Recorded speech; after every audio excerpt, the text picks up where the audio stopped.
पहले greater Hyderabad municipal corporation की आवाम को, वहाँ के तमाम वोटर्स को, राय दहिंदगान को अपनी जानिब से उनका शुक्रिया अदा करता हूँ कि उन्होंने पोलिंग के दिन निकलकर अपने अपने वोट का इस्तेमाल किया, बावजूद इसके कि अभी भी पूरे मुल्क में और हर जगह पर कोरोना वायरस चल रहा है। और अगर पोलिंग परसेंटेज में और इजाफा होता तो और भी अच्छा होता, मगर जिन्होंने निकला अपने वोट का इस्तेमाल किया, मैं इनको मुबारकबाद देता हूं। और क्योंकि उन्होंने हमारी जमहूरियत को मजबूत करने का और जो आवाम को एक मौका मिलता है 5 साल में एक मरतबा अपने वोट को डालने का, उन्होंने उसका इस्तेमाल किया। दूसरी जानिब में साथ ही साथ हमारे पार्टी के तमाम मेंबर्स का, अराकीन का दिल की गहराइयों से उनका शुक्रिया अदा करता हूं कि बड़ी मेहनत और जुस्तजू उन्होंने की, और साथ ही साथ जो 44 बल्दिया के कॉरपोरेटर्स डिवीजन्स पर मंजलिस के उम्मीदवारों को कामयाबी मिली, मैं वहाँ के तमाम वोटर्स को, राह दहिंदगान को, वहाँ के बुजुर्गों को, इज्जतदार माँ और बहनों को, गयूर नौजवानों को उनका शुक्रिया अदा करता हूँ। और साथ ही साथ मैं ये बताना भी चाहूँगा कि MIM की जो कामयाबी हुई है, 5 साल पहले भी हमारे पास 44 कॉरपोरेटर्स थे, और जब हम 60 म्युनिसिपल वार्ड्स पर इंतखाबात में हिस्सा लिया था, अब के बार हमने 51 म्युनिसिपल डिवीजन्स पर हमने इंतखाबात में हिस्सा लिया, और उसमें से हमने 44 म्युनिसिपल सीट्स पर कामयाबी हासिल की। मैं हमारे तमाम पार्टीज़ के MLAs का, पार्टी के ब्रांच प्रेसिडेंट्स का, बूथ प्रेसिडेंट्स का, इन सब का शुक्रगुजार हूं कि हम तमाम ने मिलकर टीम वर्क की, और ना सिर्फ इलेक्शन कैंपेन के दौरान बल्कि MIM पार्टी साल के 12 महीने अवाम के दरमियान में रहती है, और उनके दरमियान में रहकर उनके अच्छे में, उनके बुरे में, उनके तकलीफ में, उनकी खुशी में उनका साथ देती है। इसीलिए कि हमारा ये कांस्टेंट अवाम के दरमियान में रहना, उनसे मुलाकात करना, अवाम को दस्तयाब रहना, या जिसको अंग्रेजी में कहते हैं एक्सेसिबल रहना, वो भी हमारी कामयाबी में एक बहुत बड़ा रोल अदा किया।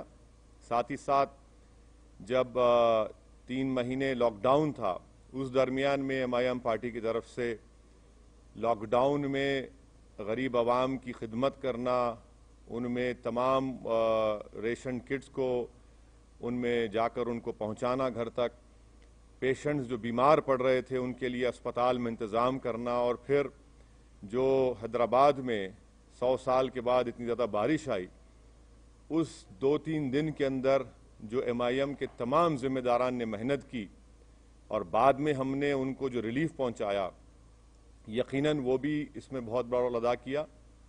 बहरहाल मैं तमाम अपने पार्टी के जिम्मेदारों का, और ये हमारी कामयाबी पूरी में हमारे पार्टी के मेंबर्स को क्रेडिट जाता है, और उन तमाम वार्ड्स के वोटर्स को क्रेडिट जाता है। MIM पार्टी ने 51 म्युनिसिपल सीट्स पर कंटेस्ट किया, और आप जानते हैं कि हैदराबाद पार्लियामेंट कॉन्स्टिट्यूंसी में हमने 44 डिविजन्स में से 34 पर कंटेस्ट किया, और 33 म्युनिसिपल वार्ड्स पर हमको कामयाबी मिली। मैं फिर से कह रहा हूं कि हैदराबाद पार्लियामेंट्री सेगमेंट में 44 म्युनिसिपल डिविजन्स हैं, जिसमें से MIM ने 34 पर कंटेस्ट किया, और 33 पर हमने कामयाबी हासिल की। ये 5 साल पहले भी ऐसा ही था। दूसरा, सिकंदराबाद में हमने 12, सिकंदराबाद पार्लियामेंट कॉन्स्टिट्यूंसी में 12 म्युनिसिपल वार्ड्स में कंटेस्ट किया, और 9 म्युनिसिपल डिविजन्स पर, 9 म्युनिसिपल डिविजन्स पर अल्हम्दुलिल्लाह हमको कामयाबी मिली।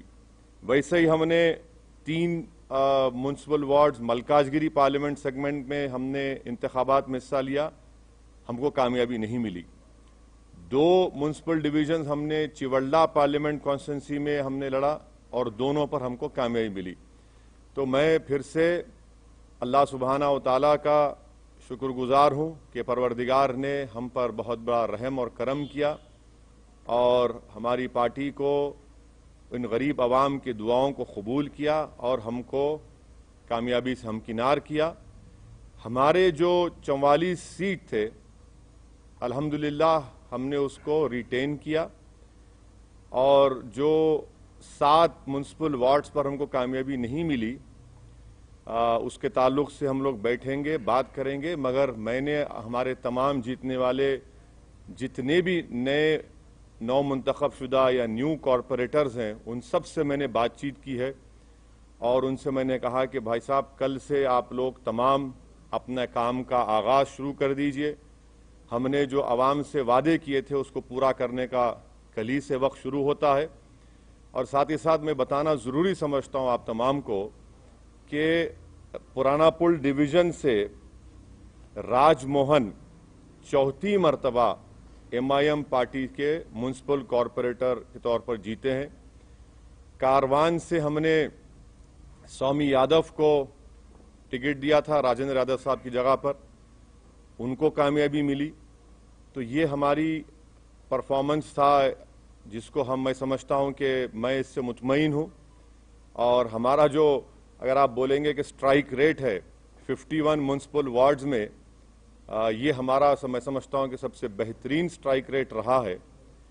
अब आपका जो बुनियादी सवाल होगा कि बीजेपी भी जीती, यकीनन बीजेपी जीती है और ये अवाम का फैसला है और हमारी कोशिश ये होगी कि हम जमहूरी तरीके से बीजेपी से मुकाबला करेंगे और हमको पूरा यकीन है कि इनकी बढ़ते हुए कामयाबी के कदम को इंशाअल्लाह ताला हैदराबाद की आवाम बल्कि पूरे तेलंगाना की आवाम इसको रोकेगी।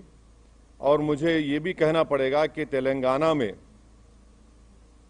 जब असेंबली के इंतखाबात होंगे आप देखेंगे कि इंशाअल्लाह ताला ये बीजेपी की जो कामयाबी है वक्तिया कामयाबी है, ये उस वक्त तक इतनी कामयाबियां इनको नहीं मिलेंगी। और मुझे अवाम का फैसला है, हमारी क्या बोलना चाहिए, हमारी ख्वाहिश के बरक्स फैसला आया बीजेपी की हद तक।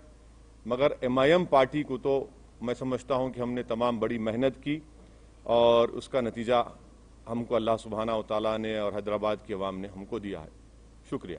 सर, आप जब लोकसभा चुनाव में 4 सीटें बीजेपी जीत के आई थी उस समय भी आपने कहा था कि ये वक्तिया कामयाबी है, फिर उसके बाद ये कामयाबी नहीं। देखिए, सुनिए, देखिए आप ये बात कह रहे हैं, मैं इसलिए निकाल रहा हूं कि जरा वो आंख पे। तो निजामाबाद में म्युनिसिपल इलेक्शन हुआ, बीजेपी का MP है वहां पे, कितनी सीटें MIM जीती? बीजेपी का MP है निजामाबाद में, MIM ने कितनी सीट जीती? 16 सीट जीती हम। तो आपको बता रहा हूं कि होगा ये इलेक्शन का वर्डिक्ट है, म्युनिसिपल इलेक्शन है, थोड़ा ऊंच नीच होती है। और मुझे यकीन है कि मैं तो प्रिवी नहीं हूं, ना मुझे अख्तियार है TRS पार्टी पर बोलने का, मगर मुझे यकीन है कि ये लोग देखेंगे क्या करना चाहिए, क्या सही करना चाहिए, कितना अच्छा करना चाहिए, उसको देखेंगे, मगर उनके पार्टी का मसला है। सर, अभी मेयर और डिप्टी मेयर के लिए ये बात आती है कि आप किसको सपोर्ट करेंगे, क्योंकि आपका सपोर्ट का प्रसाद साहब जरा थोड़ा खुशी का मौका है, थोड़ा आज तो एक रात छोड़ दो आप। लेकिन बहुत अहम बात है। हाँ बिल्कुल है, नहीं हर चीज अहम है। इतनी बड़ी कामयाबी हमको जो मिली है वो यकीनन एक बहुत बड़ी कामयाबी हमको मिली है और हम फैसला करेंगे, बैठ के बात करेंगे। कल मैं हमारे पार्टी के तमाम जिम्मेदार हजरात से मैं उनसे बात करूंगा, उनसे मशवरा करूंगा, उनकी राय हासिल करूंगा, उसके बाद हम कोई फैसला करेंगे। यकीनन हमको फैसला करना है, हम करेंगे। सर, योगी आदित्यनाथ ने ये कहा है कि भाग्यनगर का भाग्योदय अब शुरू हुआ है और JP नड्डा ने भी ये कहा है कि 2023 में बीजेपी की सरकार होगी, KCR की करप्ट सरकार को हम निकालेंगे। तो आप उस पर कैसे देखते हैं? अब जाहिर है ये तो इस तरह की बातें करेंगे ना भाई। जहां पर योगी आए थे क्या हुआ, टाइम हो गए। सर्जिकल स्ट्राइक बोले थे ओल्ड सिटी के ऊपर, अब डेमोक्रेटिक स्ट्राइक हो गया बीजेपी के ऊपर। ये तो डेटा आपके सामने है, एम्पिरिकल एविडेंस आपके सामने है। हम तो योगी आदित्यनाथ से यही कहेंगे कि आप तो मुंबई गए थे, ज्यादा एक्टिंग मत करिए, हकीकत की दुनिया में आ जाइए और जो जुल्म वहां पर दलितों पर किया जा रहा है उसको खत्म करिए। जो खवानीन आप कॉन्स्टिट्यूशन के खिलाफ बना रहे हैं वो रोकिए। और मुझे यकीन है कि केसीआर गो हमारे अपोजिट पार्टी के हैं, मगर एक बात मानना पड़ेगा, एक रीजनल फेस है और वो रीजनल फेस आज भी इम्पोर्टेंट है, कल भी इम्पोर्टेंट रहेगा। और थोड़ा सा अगर वो लोग जो भी उनके चीजें सही करना है कर लेंगे तो he still a very important and I am sure कि केसीआर जो है वो बीजेपी के ऊपर बहुत बड़े भारी पड़ेंगे आने वाले वक्त में। तो क्या आप उनको सपोर्ट करेंगे अगर मेयर की सीट चाहिए तो? मैं अभी आपसे कहा हूं मैडम कि जरा थोड़ा सांस लेने दीजिए, थोड़ा हमको अपनी इतनी बड़ी कामयाबी हमको मिली है, थोड़ा हमारे तमाम पार्टी के जिम्मेदारों से हमको अपनी उनकी खुशी का हिस्सा बनने दीजिए।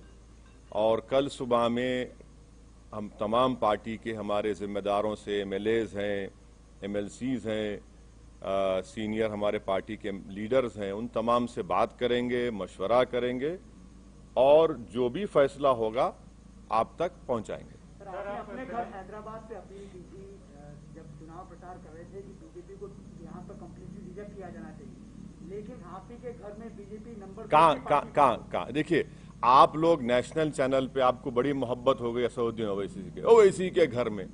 मेरे घर में कौन जीता? हम तो कह रहे हैं कि मेरे अंगना में तुम्हारा काम ही नहीं है। अरे ना, आप देखे सुनिए, आप बताइए, चलिए मेरे घर में कहाँ जीते? नहीं, आप नहीं, सुनिए एक बात सुनिए। आप जब कह रहे हैं तो आप बताइए कौन सी जगह पर। हम तो जहां योगी गए वहां हराए, जहां अमित शाह आए वहां हारे। आपने कहा था पुराने शहर में सर्जिकल स्ट्राइक करेंगे, हमने कहा डेमोक्रेटिक स्ट्राइक करेंगे, डेमोक्रेटिक स्ट्राइक हो गया। अब नेशनल मीडिया को बीजेपी के बाजा बजाने का इतना शौक है तो बजाइए आप, मगर हमारे कंधे पे रखकर बाजा मत बजाइए। आप खुलकर कहिए कि हम बीजेपी की बैंड पार्टी हैं, हम बाजा बजा रहे हैं। हम आपसे कहना चाह रहे हैं कि हमारे घर में बीजेपी का जो पोजीशन था वो क्या है आप देख लीजिए। हम आपको फिर से कह रहे हैं कि हैदराबाद पार्लियामेंट सेगमेंट में 44 म्युनिसिपल डिविजन्स हैं। 5 साल पहले भी हमने 34 पर लड़ा था, 33 जीते थे। इस बार भी हम 34 लड़े हैं, 33 जीते हैं। अब आप बताइए, आप लोग तमाम माशाल्लाह से आइंस्टाइन के करीबी दोस्त हैं, मैथमेटिक्स में आप लोग बहुत अच्छे हैं, हम तो वीक हैं, इसीलिए हम पॉलिटिक्स में। आप बता दीजिए कि ये नंबर सही है गलत है। सर आप हमेशा हैदराबाद और तेलंगाना की जो फैब्रिक है, गंगा जमुनी तहजीब है, उसकी वकालत के मद्देनजर आप बीजेपी और फिरका परस्त ताकतों को रोकने की बात करते रहे हैं। उसी के मद्देनजर आप केसीआर को भी सहयोग करते रहे हैं कई चुनाव में, मतलब लोकसभा और विधानसभा में। तो इसमें तो नहीं था ना कोई अलायंस हमारा। नहीं, इसमें नहीं था। तो क्या थैंक यू। बीजेपी को रोकने के लिए जैसे आप वकालत करते हैं तो क्या आगे हाथ मिला सकते हैं? क्योंकि जो ये आंधी है, जैसा बीजेपी, आप आंधी बोलते? हाँ, बीजेपी आसमान देखिए कितना साफ है, इतना अच्छा मौसम है ना, हवा देखिए। सुनिए, ये लफ्ज आंधी का क्या मतलब? अरे भाई, अगर आंधी होती तो एमएलसी क्यों हार गए महाराष्ट्र में? महाराष्ट्र में हार, अरे ठीक नहीं जी, अरे भाई आवाम का फैसला है, मगर जरा अल्फाज का इस्तेमाल जो है ना, जरा उसके ऊपर देख कर करिए। आंधी कहाँ आंधी है भाई? अरे भाई, तूफान आपके सामने बैठा हुआ है, आप कहाँ आंधी की बात कर रहे हैं? सर, अब चार मीनार की तो बात हो गई, क्या आप कोलकाता के हावड़ा ब्रिज पर कूच करेंगे सर? नहीं, इलेक्शन लड़ना तो प्रसाद साहब मेरे लिए जरूरी है। मैं जब तक जिंदा रहूंगा मैं इलेक्शन लड़ता रहूंगा, और मुझे जीतने से या हारने से कोई मतलब नहीं है, मुझे लड़ने से मतलब है और मैं लड़ूंगा। अब रहा सवाल, आपके सवाल का जो स्पेसिफिक जवाब है, अब इलेक्शन से हम लोग थोड़ा हैदराबाद के इलेक्शन से फारिग हो चुके हैं, अब बैठ के बात करेंगे आने वाले एक 6-7 दिन में, और फिर इंशाल्लाह फिर अपना सफर शुरू रहेंगे। सर यही फॉर्मूला आप वेस्ट बंगाल में, मतलब आपने कहा था नहीं सोमित देखिए, मैं आपके सामने कई मर्तबा इन पर्टिकुलर आपके तमाम से कहूं कि केरला में और आसाम में मैं नहीं जाऊंगा, ये मेरा एक डिसीजन है और हम उसके पाबंद हैं। वहां पर बदरुद्दीन अजमल साहब की AIDUF है, IUML केरला में है, हम वहां जाकर उनको डिस्टर्ब नहीं करेंगे। अगर कभी उनको गलती से मेरी जरूरत पड़ गई मुझ जैसे दीवाने की, तो वो मुझे कॉल कर ले, मैं आ जाऊंगा, नो प्रॉब्लम।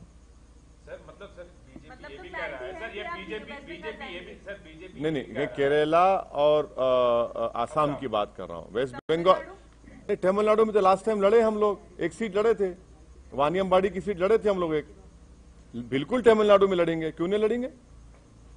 सर बीजेपी इधर भी वो राइट साइड बहुत हो गया, लेफ्ट विंग भी है, लेफ्ट साइड भी है। सर बीजेपी ये क्लेम करता रहा कि MIM का और मेनली जो TRS का अलायंस है, मतलब इश्यू बेस्ड जो सपोर्ट था वो रूम के अंदर ही रहा है।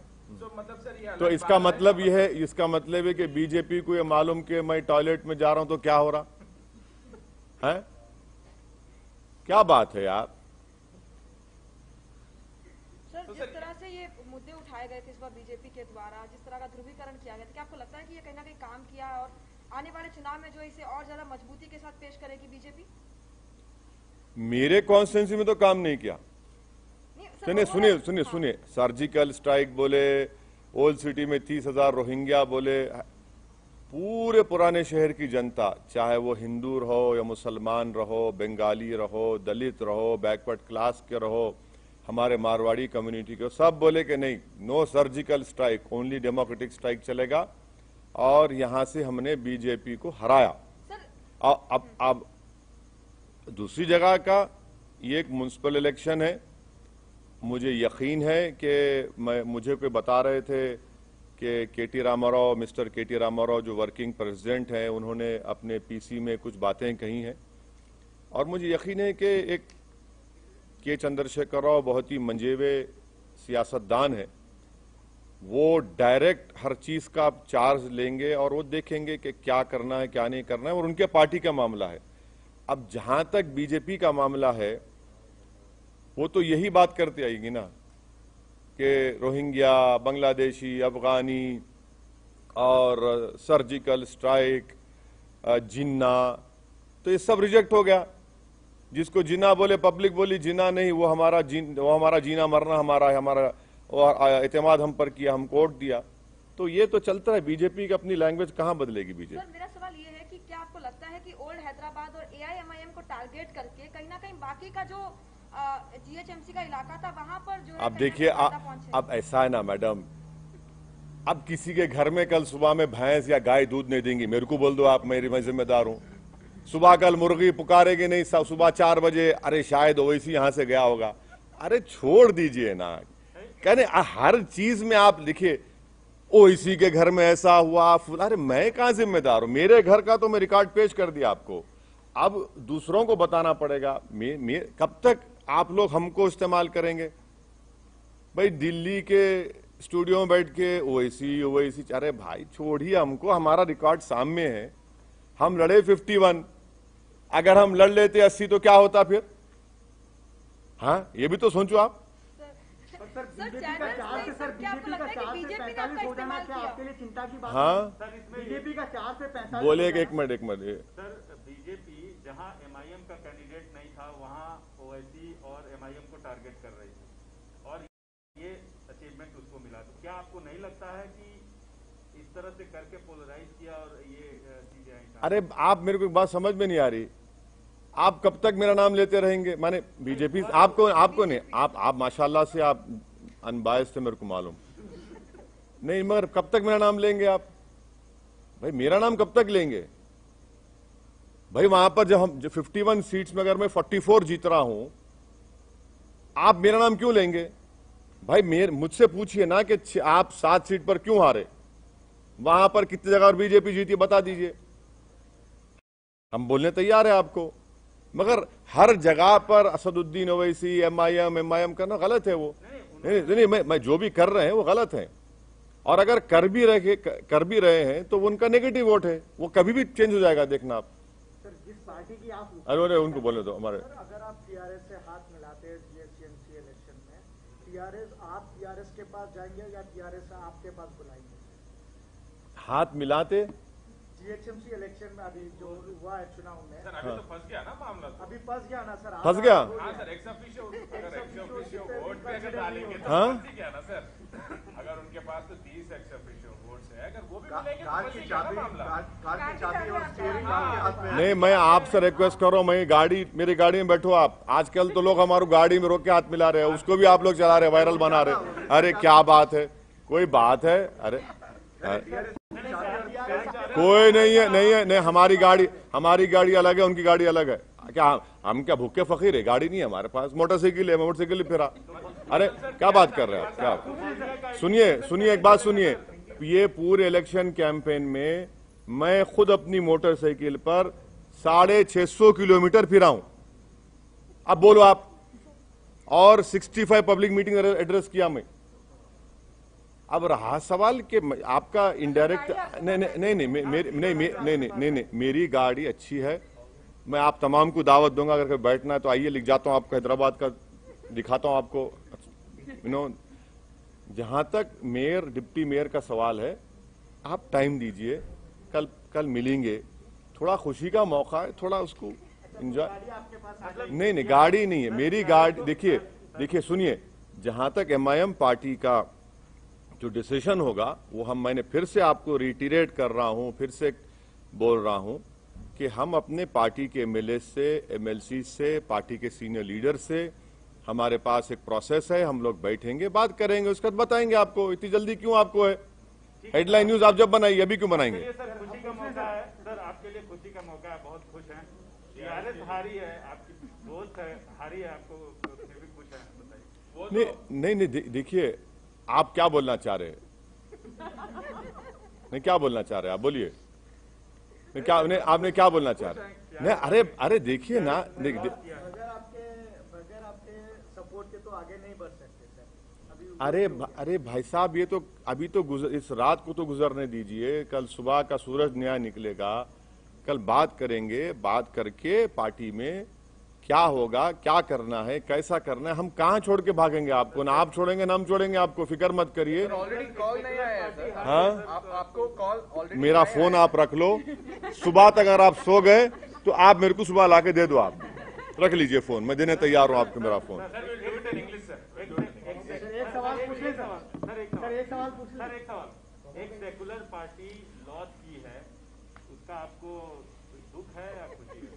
हाँ, एक सेकुलर पार्टी लॉस की है यहाँ पे। नहीं, मैं आपसे कह रहा हूं ना कि यकीनन मुझे इस बात का पूरा यकीन है कि के चंद्रशेखर राव एक ना सिर्फ तेलंगाना बल्कि साउथ इंडिया का एक बहुत बड़ा पॉलिटिकल चेहरा है, और वो जब सामने आएंगे और आ रहे हैं, वो देखेंगे उनकी पार्टी का मसला है, क्या क्या हुआ, क्या नहीं हुआ, क्या करना चाहिए, कैसा करना चाहिए। टीआरएस अभी भी तेलंगाना में रूलिंग पार्टी के साथ साथ एक फॉर्मिडेबल पॉलिटिकल पार्टी है, और एक तेलंगाना की जो रीजनल सेंटिमेंट है वो उसको रिप्रेजेंट करती है। उस बात को आपको समझना है।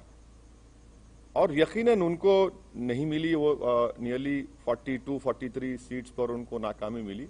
मुझे यकीन है कि केसीआर इसको देखें, क्योंकि उस आदमी का पॉलिटिकल जर्नी मैं जानता हूं। जब मैं एमएलए था अकेला असेंबली में, जब से इनको देख रहा हूं, वो देखेंगे। सर जिस पार्टी की आप मुखालिफत करते हैं, सर एक सवाल ले लीजिए। अब ये आप कुछ पूछना चाह रहे हैं मैडम? एक सवाल सर, जिस पार्टी की आप मुखालिफत करते हैं, वो पार्टी जो है 4 से 45 हो जाती है सर। आप असदुद्दीन ओवैसी इस बात से चिंतित नहीं? सर क्या असदुद्दीन ओवैसी इस बात से चिंतित नहीं? अच्छा, इंग्लिश में बोलिए, इंग्लिश में। So today the results of GHMC municipal elections have come out.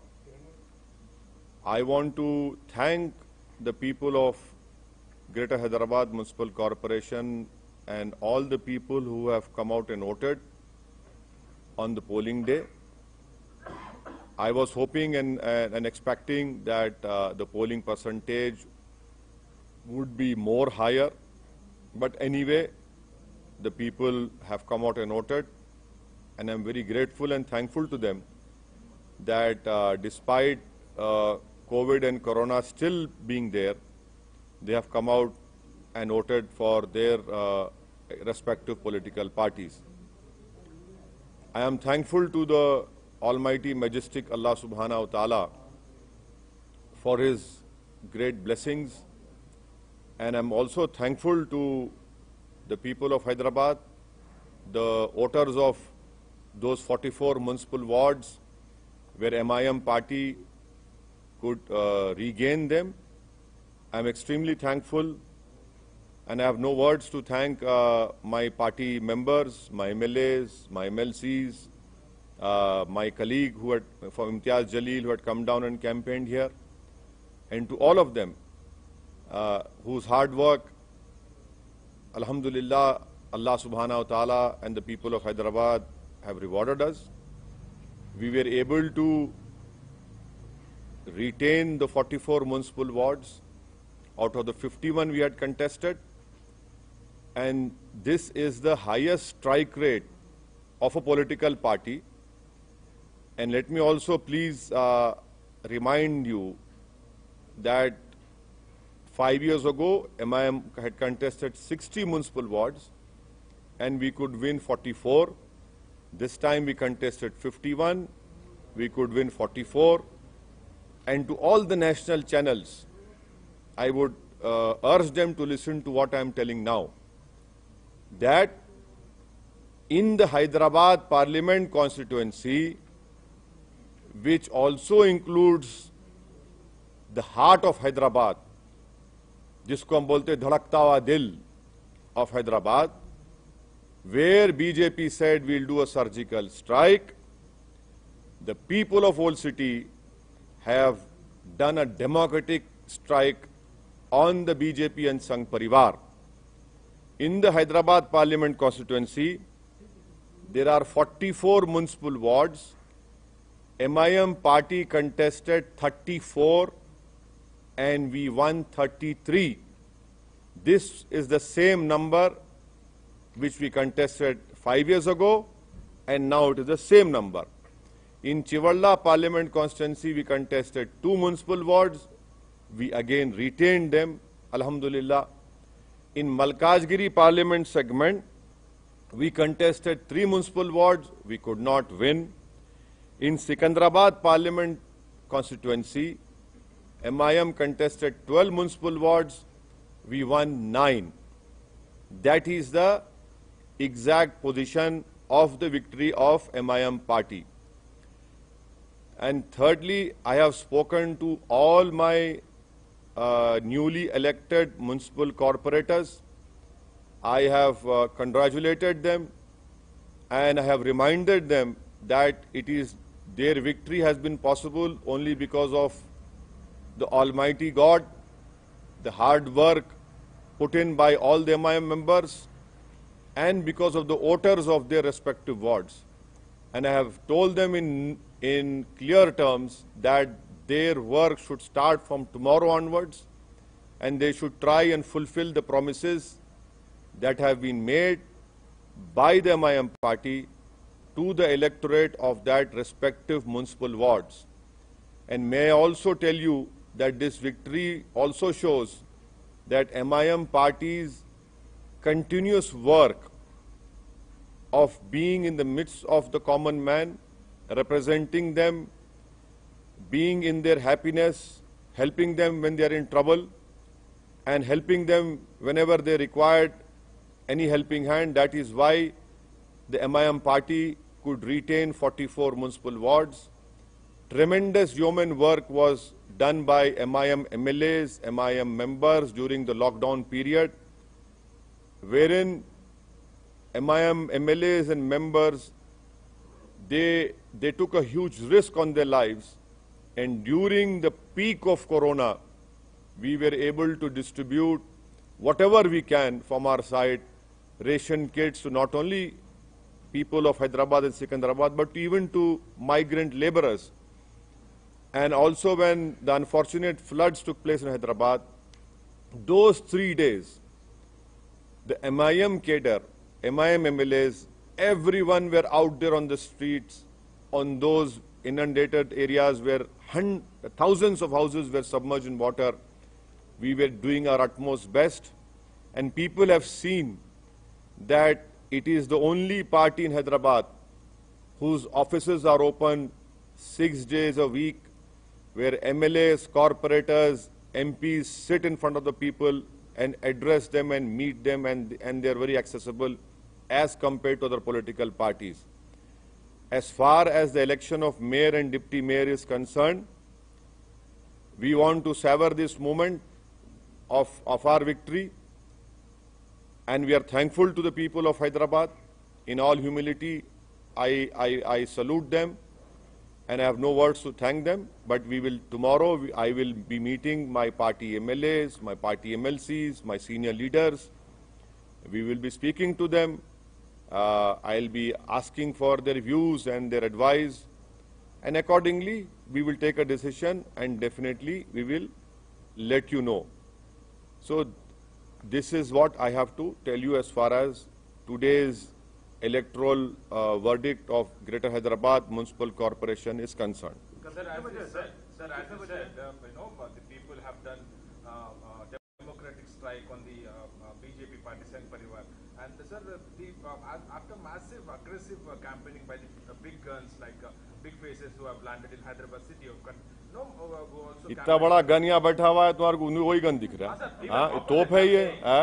क्या बात कर रहे हैं आप? गन गन क्या बोल रहे हैं? हम क्या वो है, बरमार है? क्या बात कर रहे हैं? अरे क्या, अरे छोड़ दीजिए. देखिए, see, the BJP said that we will do a surgical strike on Old City. The BJP said that there are 30,000 Rohingyas in voter list. The whole campaign was focused on the people of Old City, and the people of Old City have replied to them, have told them that you cannot demean the people of Old City in this way. And they have given a proper befitting reply to BJP, and that is why you see in Hyderabad Parliament constituency, the BJP have lost badly as far as MIM is concerned, and I'm thankful to the people of Old City. And please stop using these terms like big guns, that gun, this gun. What is that gun? This is democracy. Gun will not work. Ballot will work. And that is why, and if you are saying gun, हम कोई कम है क्या? हम भी तो, अरे हमको क्या बोलेंगे आप? क्या बोलेंगे? कैनन बोलेंगे? हाँ? हाँ, वो बोल लो. बिग फेस, छोटा फेस वाले चलता, बट ऐसा ना को बोलो आप. गन है. You see, your love for BJP comes out when you ask me a question, so I cannot stop you for that. So, but if they've seen 100% increase from last year, how do you see that big jump from the BJP? Yes, it is. Yes, it is a verdict given by the electorate of Greater Hyderabad Municipal Corporation, but I am not privy to the affairs of BJP or TRS. But I can tell you as a student of politics that K. Chandrasekhar Rao is a formidable political face of South India, and he represents the ideology and hopes and aspirations of all the Telanganites, of their regional Telangana feeling.